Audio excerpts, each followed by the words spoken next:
नमस्कार, जनवार्तामध्ये आपल्या सर्वांचं स्वागत।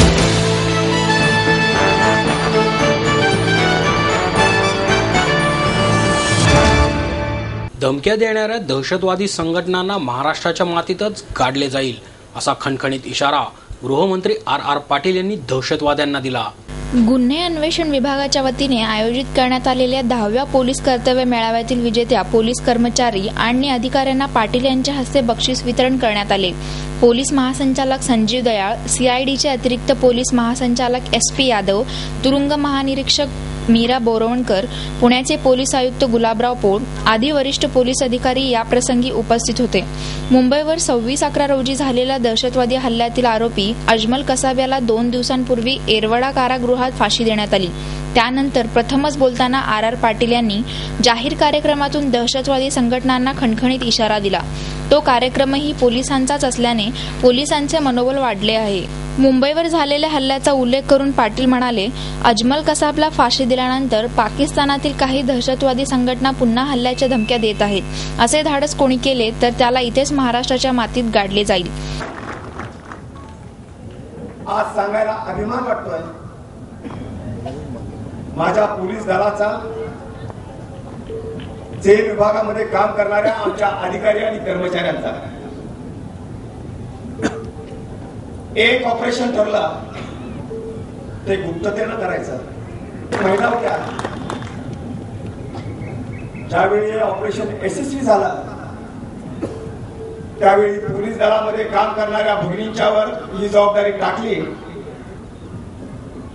तर त्या सुद्धा किती यशस्वीपणाने पार पडतात हे त्यांनी सिद्ध करून दाखवलं।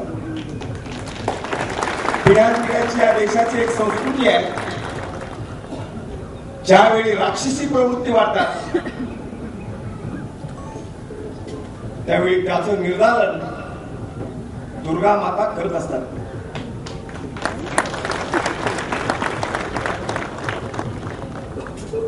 मी इथं आल्यानंतर बोरवणकर मॅडमला इतकंच विचारलं, मॅडम काय केलं?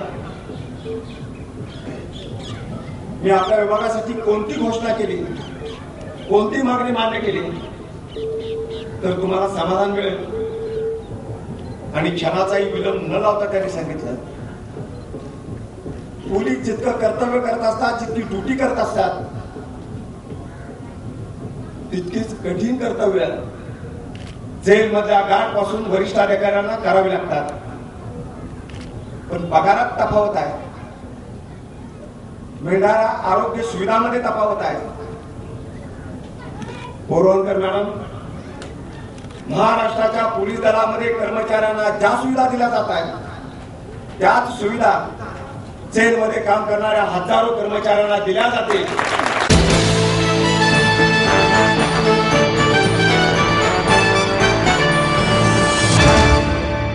सीमेवरील निरीक्षणे नोंदवण्यासाठी सरहद को प्रणाम 2012 हा उपक्रम राबवण्यात येणार आहे। सीमेवरची निरीक्षणे नोंदवण्यासाठी सरहद को प्रणाम 2012 या उपक्रमाअंतर्गत forum for integrated national security या संस्थेच्या वतीने युवकांच्या सहभागाने देशव्यापी कार्यक्रम राबविण्यात येत असल्याची माहिती पश्चिम महाराष्ट्र सरहद को प्रणाम 2012 चे समन्वयक विजय भालेराव यांनी दिली।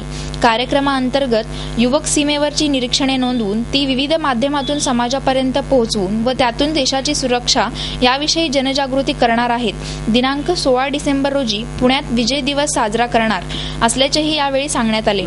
1,05,106 किलोमीटर असलेल्या भारताच्या सर्व भूसीमांवर जाऊन तेथील सैनिक, प्रशासन व सामान्य नागरिक यांच्याशी संवाद साधून तेथील परिस्थिती जाणून घेणे असा या उपक्रमाचा मुख्य उद्देश होता।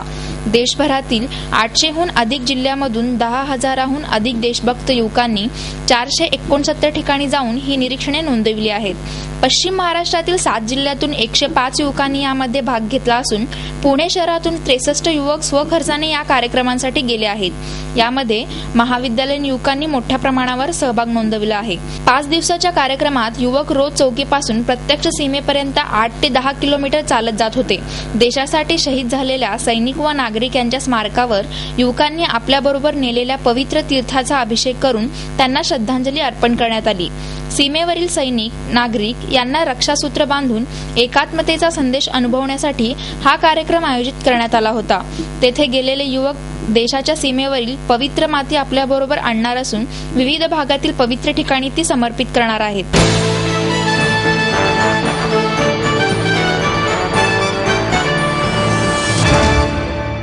विविध घोषणांद्वारे दादा टी.एल. वासवानी यांचे गुणगान करत शुक्रवारी सायंकाळी शांतता रथयात्रा काढण्यात आली.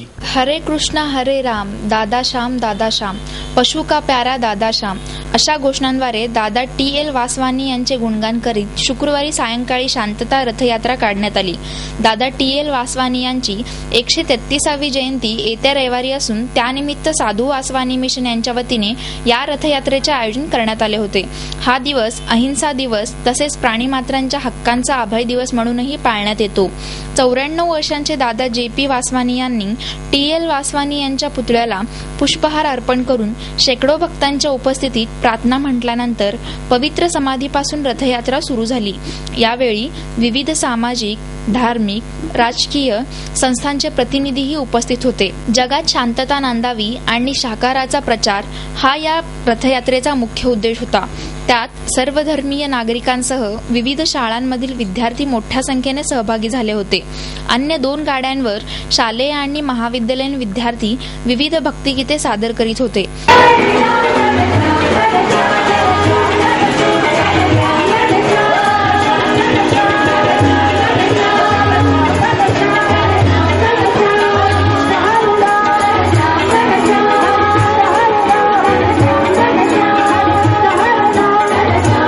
सुमारे 6.5 मीटर लांबीच्या स्वयंचलित कारवरील या रथावर टी.एल. वासवानी यांचा पूर्णाकृती पुतळा ठेवण्यात आला होता. दादा जे.पी. वासवानी हे स्वतः रथाच्या अग्रभागी बसले होते. रथयात्रेच्या मार्गावरील भक्तांना ते आशीर्वाद देत होते. साधू वासवानी चौकात सुरू झालेली ही रथयात्रा council hall, Poona club, cycle society, quarter gate, Padamji gate, police चौकी, पदमजी कंपाऊंड, निशांत टॉकीज, बाबाजान चौक, भोपळे चौक, महात्मा गांधी रोड, शांतिकुंज मार्गे पुन्हा समाधीस्थळ जवळ आल्यानंतर तेथे पुन्हा प्रार्थना व अभिवादन होऊन रथयात्रेचे विसर्जन झाले.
व्या राष्ट्रीय शालेय जलतरण स्पर्धेत पहिल्या दिवशी महाराष्ट्राने वर्चस्व गाजवले. राज्याचे क्रीडा व युवक सेवा संचालनालय, पुणे जिल्हा क्रीडा परिषद व पुणे जिल्हा आंतर कचेरी क्रीडा संघटना यांच्या संयुक्त विद्यमाने आयोजित 58व्या राष्ट्रीय शालेय जलतरण, डायव्हिंग व वॉटर पोलो स्पर्धेच्या पहिल्या दिवशी यजमान महाराष्ट्राने 15 सुवर्ण पदकांसह वर्चस्व राखले. वॉटर पोलात महाराष्ट्राच्या मुलांनी पश्चिम बंगालचा 7-2 ने धुव्वा उडवला. स्पर्धेचे उद्घाटन गृहनिर्माण राज्यमंत्री व पुणे जिल्ह्याचे पालकमंत्री सचिन अहिर यांच्या हस्ते झाले. यावेळी राज्याचे क्रीडा आयुक्त पंकज कुमार, पुण्याचे जिल्हाधिकारी विकास देशमुख, भारत फोर्स लिमिटेडचे ब्रिगेडियर जोशी, क्रीडा उपसंचालक माणिक ठोसरे, जनक टेकाळे यांच्यासह अनेक मान्यवर उपस्थित होते. यासोबत पुणे जिल्हा अंतर्गत क्रीडा संघटनेचे पदाधिकारी, तांत्रिक अधिकारी यांच्या साथीने या ठिकाणी ध्वजारोहण झालेलं आहे.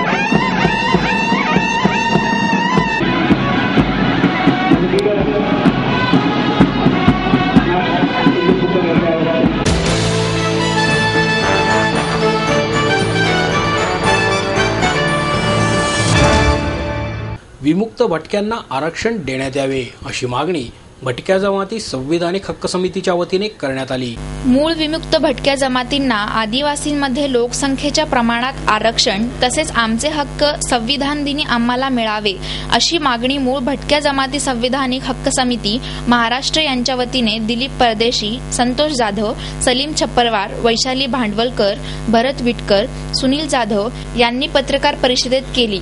भारतातील व इतर राज्यांतील मूळ विमुक्त भटक्या जमातींचा समावेश आदिवासींमध्ये करण्यात आला असून महाराष्ट्रच केवळ असे राज्य आहे की ज्या राज्यात मूळ विमुक्त भटक्या जमातींचा समावेश आदिवासींमध्ये केला नाही. भारत स्वतंत्र होऊन 65 वर्षे झाली असताना व 26 नोव्हेंबर 1949 रोजी भारतीय संविधान लागू होऊनही महाराष्ट्रातील मूळ विमुक्त भटक्या जमाती अजून त्यांच्या अन्न, वस्त्र, निवारा, शिक्षण, रोजगार या मानवी संविधानिक अधिकारांपासून वंचित आहेत. मूळ विमुक्त भटक्या जमातींचा लोकसंख्येच्या प्रमाणात आदिवासींमध्ये उपगट स्थापन करून संविधानिक दर्जा मिळावा ही मागणी हिवाळी अधिवेशनामध्ये पूर्ण करण्यात यावी, अन्यथा लोक चळवळ उभारण्याचेही यावेळी स्पष्ट करण्यात आले. याबाबत मुख्यमंत्र्यांना निवेदन देणार असल्याचे सांगण्यात आले.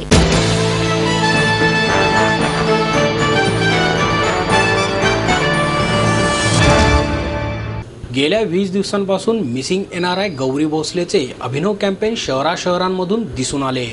मुझसे कुछ कहती है ये खामोशिया या स्टार प्लस वरील मालिकेची अभिनव जाहिरात होती. नुकतीच ही मालिका सुरू झाली आहे.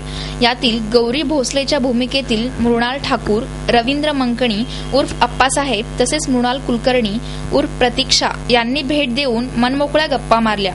पहिल्या भागात दाखवण्यात आल्याप्रमाणे गौरी भोसले हे या मालिकेतील प्रमुख पात्र असून ती आपले मूळ शोधण्यासाठी कोल्हापूरला जाते.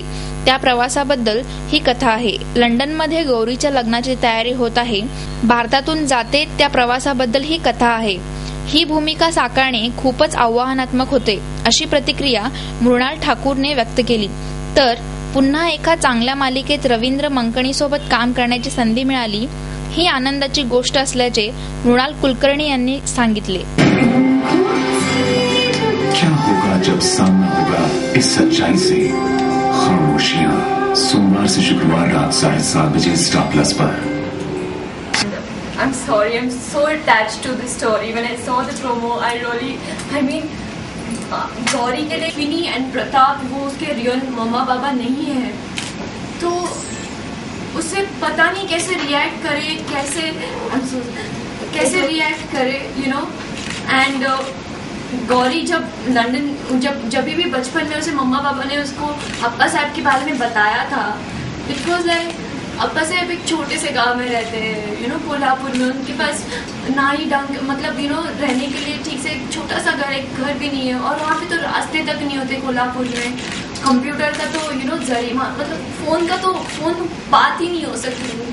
लेकिन जब मैं कोल्हापुर से मैंने कम फ्रॉम लंदन से मैंने come in Kolhapur, I am so shock to see Appa Saheb एक हवेली में रह रहे, बड़े हवेली में.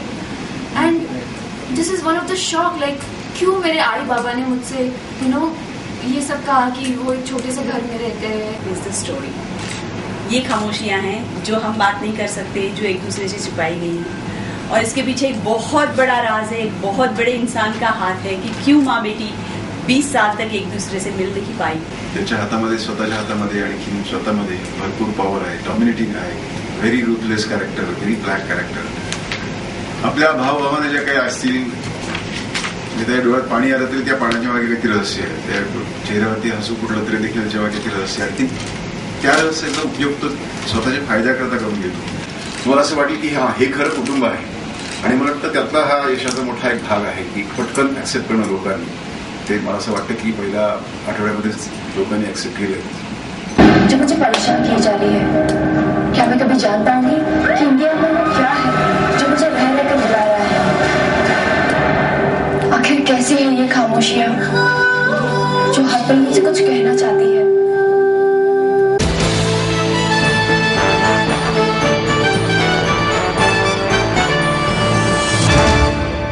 खासगी बँकांच्या वाढत्या स्पर्धेतही राष्ट्रीयकृत बँकांनी चांगल्या प्रकारे व्यवसाय केला आहे, परंतु या बँकांच्या कर्मचाऱ्यांना त्या प्रमाणामध्ये सुविधा आणि आर्थिक लाभ मिळत नाही असे सांगतानाच राष्ट्रीयकृत बँकांमधील कर्मचाऱ्यांच्या किमान वेतनांमध्ये वाढ करावी अशी मागणी ऑल इंडिया ओव्हरसीज बँक युनियनतर्फे संघटनेचे सरचिटणीस एस श्रीनिवास यांनी केली आहे। कर्मचाऱ्यांना सध्या किमान वेतन 11,000 रुपये आहे, ते वाढवावे अशी ही मागणी त्यांनी केली।